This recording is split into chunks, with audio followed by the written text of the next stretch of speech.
बहुत साल पहले एक ब्राह्मण परिवार की लड़की निधि को शिव भक्त कहा जाता था। भगवान, निधि जैसी बेटी तो सबको दे। पूरा दिन पूजा करती रहती है और जैसे उसने उस मंदिर को ही अपना घर समझ लिया है, वहीं रहती है। कितनी बड़ी शिव भक्त है ये। ऐसी बातें सुन निधि के पिताजी बहुत खुश हो जाते हैं। वो अपनी बेटी को बहुत प्यार करते थे। बाप बेटी पूरे गांव में इसीलिए मशहूर होते हैं क्योंकि वो लोग मंदिर की देखभाल बहुत अच्छे तरीके से करते हैं और वहीं रहते भी हैं, एक छोटे से कमरे में। पिताजी, आपको कहीं जाना था ना, आप जाइए, मैं शिव जी के भरोसे यहाँ रह सकती हूँ। वैसे भी वो काम भी जरूरी है, आप जाइए पिताजी। हाँ, जाता हूँ, लेकिन तुम अपना ध्यान रखना। मैं जल्दी ही आने की कोशिश करूँगा बेटा। इतना बोल निधि के पिताजी शहर के लिए निकल जाते हैं, लेकिन उन्हें क्या पता था कि उनके घर से निकलते ही उनकी बेटी के साथ क्या होगा। हमेशा की तरह निधि पूजा में लीन होती है क्योंकि उसने अपना जीवन भक्ति में समर्पित कर दिया होता है। लेकिन उस रात राजू और बिरजू, जो कि एक बहुत बड़े चोर होते हैं, वो प्लान बनाते हैं। बड़े मंदिर का पंडित अपनी बेटी को अकेले छोड़ बाहर गया हुआ है। मैंने सुना है उन मूर्तियों के नीचे खजाना दबा है। क्यों ना आज वो खजाना निकाल लिया जाए। बात तो तुम बिल्कुल सही कह रहे हो। आज सही मौका भी है और मंदिर में बस उसकी बेटी है। उसको तो हम मार देंगे। किसी को कहाँ पता चलेगा, सबको लगेगा उसने खुदकुशी कर ली। जब निधि सो रही होती है तब राजू और बिरजू मंदिर में घुस जाते हैं। निधि उनको देख लेती है और उठकर चिल्लाने की कोशिश करती है, चोर चोर चोर चोर। लेकिन इतनी रात होती है कि कोई उसकी आवाज ही नहीं सुनता है। राजू और बिरजू बहुत डर जाते हैं और डर से बस एक मूर्ति उठाकर पूरे मंदिर में आग लगा देते हैं, जिससे निधि की भी जलकर मृत्यु हो जाती है और सब कुछ जलकर राख हो जाता है। बस एक रात के लिए तो गया था मेरी बच्ची। ये तूने क्या किया? निधि के पिताजी भी उस मंदिर को हमेशा के लिए छोड़ देते हैं और दूसरे गांव चले जाते हैं। लेकिन जब सावन का महीना आता है और लोग उस मंदिर में जाने की कोशिश करते हैं, चलो इस मंदिर में घूम के आते हैं। आज सावन का पहला सोमवार है। जैसे ही पंकज उस मंदिर की चौखट पर पैर रखता है और उसके सर पर एक बड़ा सा पत्थर आकर गिर जाता है। जब वो आंखें खोलता है तो सामने उसको एक चुड़ैल नजर आती है पूजा करती हुई, लेकिन वो ज्यादा देर तक जिंदा नहीं बच पाता और वहीं दम तोड़ देता है। इसी कारण लोग अब उस मंदिर में जाने से डरने लग जाते हैं। तभी शिवानी की शादी होती है। शिवानी गांव की एक साधारण सी लड़की होती है। बेटा, अपना ध्यान रखना और हमेशा खुश रहना। शिवानी अपने गांव से दूर रहने तो आ गई थी, लेकिन उसका मन गांव में ही था। फिर भी वो जैसे तैसे रह रही थी, लेकिन अभी कुछ दिनों से वो बहुत उदास हो गई थी।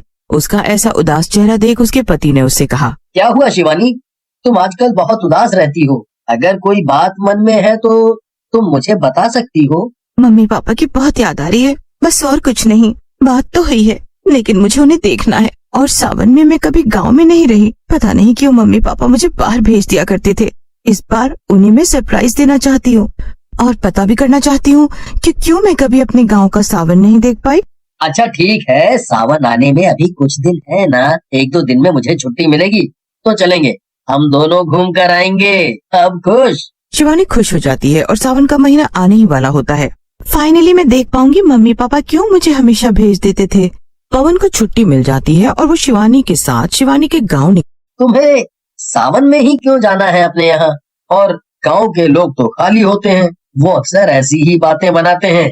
तुम तो पढ़ी लिखी लड़की हो, हैं? कैसे सच मानती हो ये सब?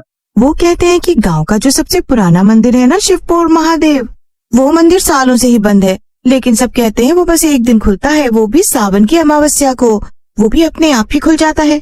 उसके बाद तो पता नहीं क्या होता है क्या नहीं। चलो वही तो पता करने जा रहे हैं।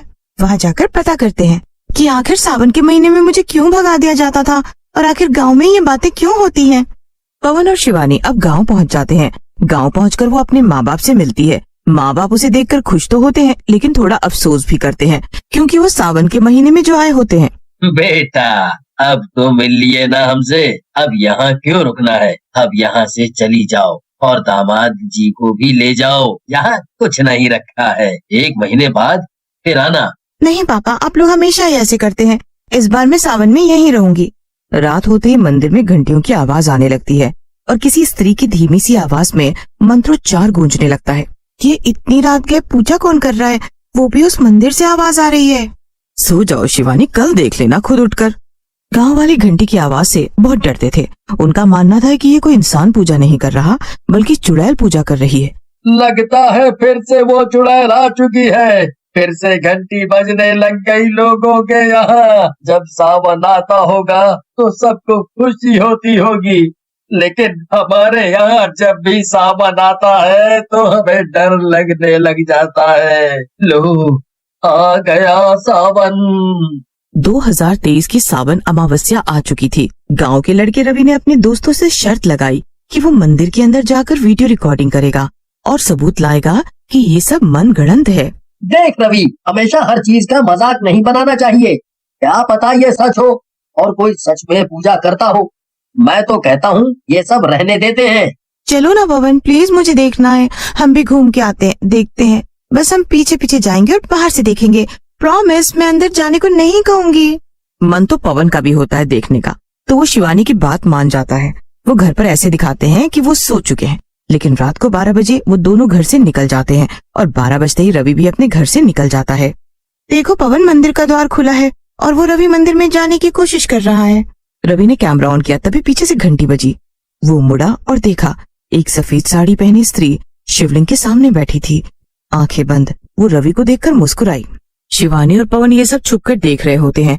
ये नजारा देख शिवानी बहुत डर जाती है। ये तो सच में एक चुड़ैल है। चलो हम घर चलते हैं पवन, मुझे यहाँ नहीं रहना। चलो भागते हैं।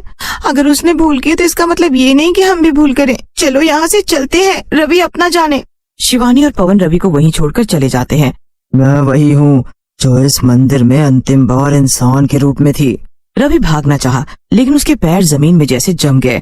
हर साल कोई न कोई मेरी पूजा में शामिल होता है, इस बार तुम हो। रवि चिल्लाया, लेकिन आवाज बाहर नहीं गई। आवाज इस मंदिर से बाहर नहीं जाती।